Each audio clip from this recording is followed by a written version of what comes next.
I really want to see you later. What the fuck does that mean? You want to see me? You want to see me? Or you want to see me? I need them to be a little more clear. I have no idea what his intentions are. Oh, he just texted me again. I really love spending time with you. Am I being love bombed right now? You love spending time with me? I love me too, but we just met. I just don't know what his intentions are, right? Like, he's telling me all these things. Does he actually like me? Does he actually mean it? Or does he not actually like me and is he gonna ghost me in 2 days? Can never tell. In today's video, we're going to be looking at why the general population thinks that dating is doomed in 2025. As society became increasingly digital, dating apps began to explode in popularity. It all started with Tinder, and since then, we've seen the rise of Hinge, Bumble, Raw, and a seemingly endless wave of new platforms. It's pretty interesting because since social media has opened up more ways for us to connect to each other, we feel lonelier than ever.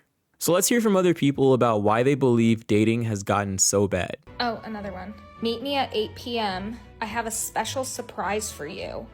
What is this surprise? I don't like surprises. Wait, actually, that was kind of cute.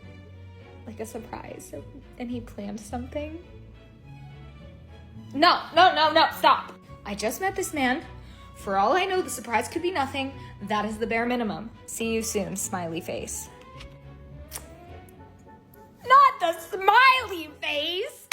Now, the reason dating is so bad right now is both a male and female issue, but it doesn't help when women like this are mixed into these platforms. You can tell by the eyes that this woman is cuckoo for Cocoa Puffs. It's clear that the guy enjoyed their time and just wants to hang out again, but she's extrapolating every reply and causing herself to overthink about every single message. And when it gets to this point on a dating app, I really think it's best to take a break and reevaluate yourself. One comment said, "Please get a cat and leave the guys alone." Another agreed with me and said, "Legit overthinking at its finest." Look, I'm not trying to say that she needs to go to therapy, but I do feel like some outside help can go a long way into improving your situation. And I share the same sentiment with this girl in the next clip. I just wanted to let y'all know that I bought 2 concert tickets for this Friday, and I texted the guy that I like, Mr. Mixed Signals, and I said, "Hey, do you like artists that's performing on Friday?" And he said, "Yeah, why?" And I said, "Well, I just happen to have an extra ticket to go see him." And he said, "Wait, for real?" And I said, "Yeah, do you want to come with me?" And he said, "Yeah, I'm down." And yeah was spelled Y-A. So things are getting pretty serious and intense here. I think this is also a problem in the world of dating, where if a guy doesn't give an astounding, "Hell yeah, thank you, I'm so down," or reacts super emotionally, then that just means that they are not into you.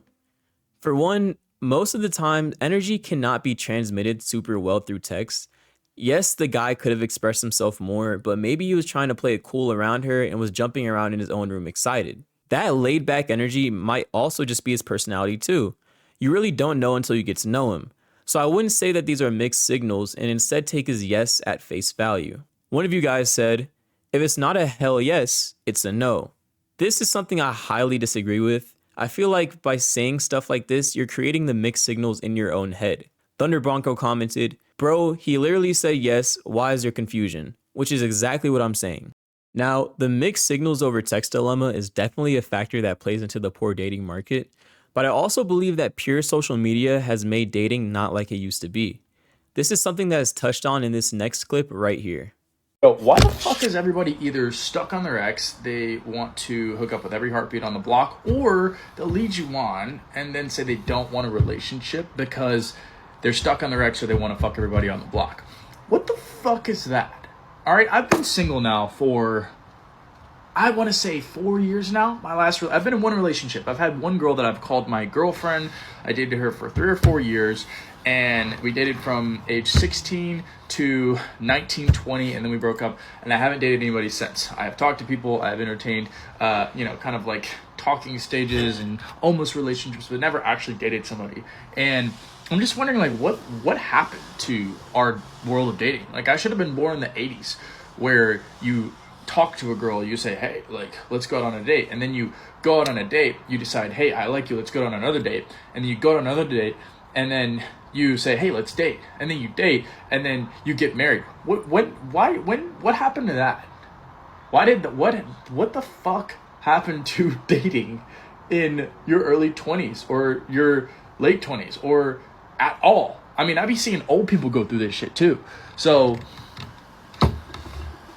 yeah, I need some answers.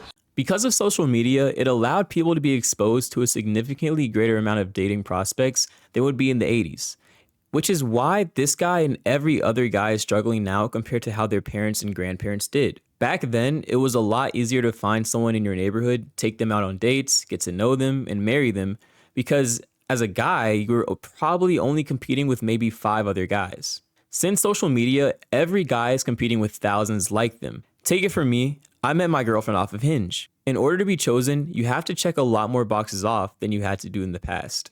Someone said, social media has people thinking they have too many options. They don't.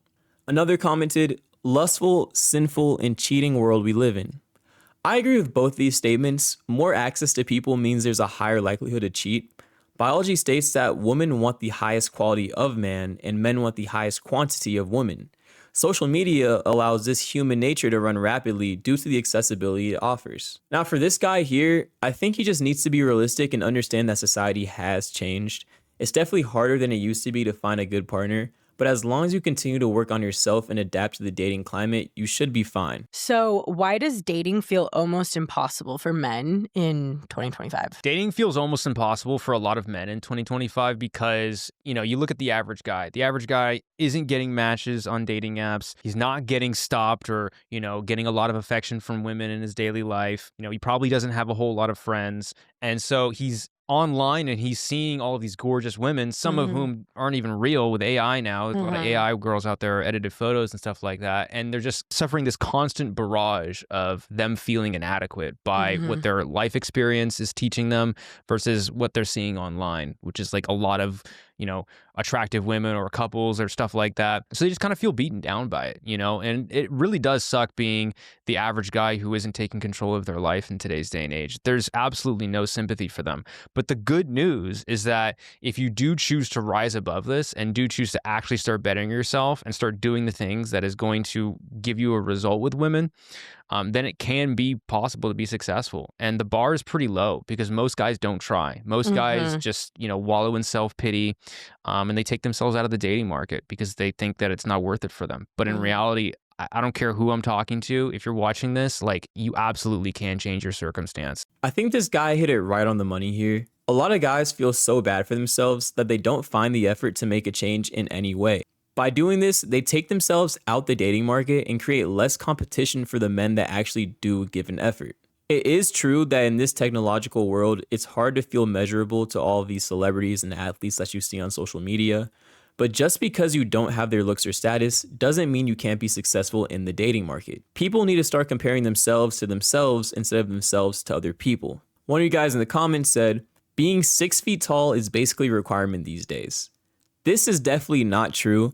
One of my shorter friends who is 5'6" on a good day has been with more women than I can count on my fingers and toes, and most I can say are attractive. This is because instead of focusing on his height, he improves other things he can't control, such as his body, his personality, his money, etc. Just because you lack one attribute does not mean you're out of the game. It means you have to improve your other qualities to keep up. Although improving qualities like physique and finances are good, I think communication between both genders needs to be better as a whole, something that this next clip talks about. Dating in 2025, not for the weak. You literally have to ask someone, are you single or are you I live with my ex single? Are you single or are you in a whole ass relationship and freelancing? Are you single or do you have a baby on the way with your co-parent with whom it's complicated? Are you single or are you still best friends with your ex? And talk about how much you love her and how you're best friends and you go shopping for strap. Because, you want to help her with her next girlfriend. So you help with things like that. You're really helpful. Communication is important, people. I think a lot of you can relate when I say this. The word situationship has never felt more relevant than it does today. When I was in college, it seemed like every girl I knew was in a situationship, and that just causes messiness all around. People won't take you seriously if you're not open with them, which obstructs a lot of potential relationships from blossoming. Jessica in the comments stated, dating in 2025, if you're not transparent at all, you're out. This is my rule of thumb. I think this is a great motto to live by. Don't get wrapped up with people that are not even sure of who or what they want themselves. This same argument can also be applied to women, which is covered in the next clip. Okay, you like me, cool, word, I like you too. Oh, but you don't want a relationship? Oh, that's fine, we'll be friends. Oh, but you still want to, like, do romantic shit. You want to go on dates? Oh, okay, weird. You want to fuck? Oh, okay, cool. Oh, you don't want me to see other people? Okay, like, be exclusive, but you don't want a fucking relationship? You want to do everything of a relationship, but you just don't want the title of being called a boyfriend-girlfriend? Why? Why? Because what's scaring you here? Why is that label of boyfriend-girlfriend scaring you that goddamn hard? You want to do everything of a relationship. You want to be damn near a relationship, just not call it a relationship. If you actually liked me, you'd want to date me, right? Right? Or do you just want to fuck me? You can just say that. If you just want to fuck me, say that. Say, hey, listen, I'm only want to get that dick. And I'd be like, you're chipping dick. You're not getting mine. Go find it elsewhere, motherfucker. Oh, but then when I find out you're talking to other people, now we're not a big deal. Now it's nothing. You're just like, well, we're not dating. You're not my boyfriend. Okay, but I pay for all the shit. I go on dates. You know my family. I know your family. I have your mom's number. I have your mom's contact number, ho. What do you mean? We might as well be dating. Oh, but I don't want a relationship. Then what do you want? What do you want? I know what you need, and it's therapy. One of you said, the most confusing thing I've ever endured. Stars also commented, realest thing he has ever said. People just need to be honest with themselves about what they want and be honest with other people as well. Clear communication prevents the other party from being hurt. Nothing is wrong with exploring options as long as you communicate. It might sound crazy, but learn from Miguel from Love Island. Everybody loved him because of his openness. Now, we've covered a handful of reasons for the bad dating market, but I feel like the biggest reason for its collapse is because some people are flat out delusional. So I'm single, and recently I was talking to this guy and getting to know him a little. He proceeds to ask me the question, "What's your favorite color?" I paused, looked at him, and I said, "Are you being serious right now?" He, in fact, was being serious. He wanted to know my favorite color. I literally was like, I didn't think people actually asked that question. I thought it was like a hypothetical. And honestly, I was offended. Like, this is really what dating is? Can ask me a more meaningful question? Now, I shouldn't even have to explain why this type of thinking is problematic, but asking basic questions to get to know people is the core of getting to know them. Nobody fires off getting to know someone by asking them the deepest questions. It starts with small commonalities that can eventually lead to somewhere deeper. Asking a question like, "What's your favorite color?" could have a reason behind it. Maybe it was blue because you grew up by the ocean. Okay, then from there you could dive into more about a person's childhood. Being offended by questions like these really irritates me, because it seems shallow that is what pushes you away. Angel Alvarado obviously didn't agree with her and said, "And this is why you're single. This is a nasty mindset," from Alex. Ray said, "I be asking people their favorite color, so when I get them something, I'll know what they'd prefer. It may be a simple question, but can make a big difference. And I mean, if you want to know everything about someone eventually, then I'd want to know some basic as that. This is something that I was just preaching." And if you don't think that that's delusional enough, just pay attention to this next clip. You know what? In 2025, I'm going to start going for the hot guys. I'm going to start going for the guys that are just so far out of my league. It's inconceivable that we would ever live on the same planet. Here's the thing. I don't expect the guy out of my league to treat me super well. I don't expect a lot from that. I would fully expect that they're not going to be into me. And that we could go on a couple dates and they're going to be like, "No, you're not good enough for me." Meets expectations. But when I go for someone who's like, oop, a little below me, and they still don't want to go out with me, or even worse, treat me like shit, I'm like, all right, that's below expectations. Because here's the thing, there's no way for a guy below me to exceed my expectations. It will only ever be a meet. If I go for someone really good looking and they're super nice to me and like me, that is an exceed. That is an A++++. This girl needs to do a full reevaluation on herself before she gets into any more relationships. One of you guys said, "Anyone want to place bets on nothing changing?" Straight Ball came in hot with, "They aren't below you. That might be the lesson." These commenters took the words right out of my mouth. All I'm going to say is if you take advice from this woman and go down her path, I can only see this in your future. Sorry, I only date men over 6 feet with 10 inches, six-pack abs, and six-figure incomes. But feel free to follow me on Instagram. Why can't I find a good man? That's all I've got for you guys today. Hopefully you have a better understanding of why the dating market is the way it is. If you enjoyed this video, please leave a like and I'll see you all later.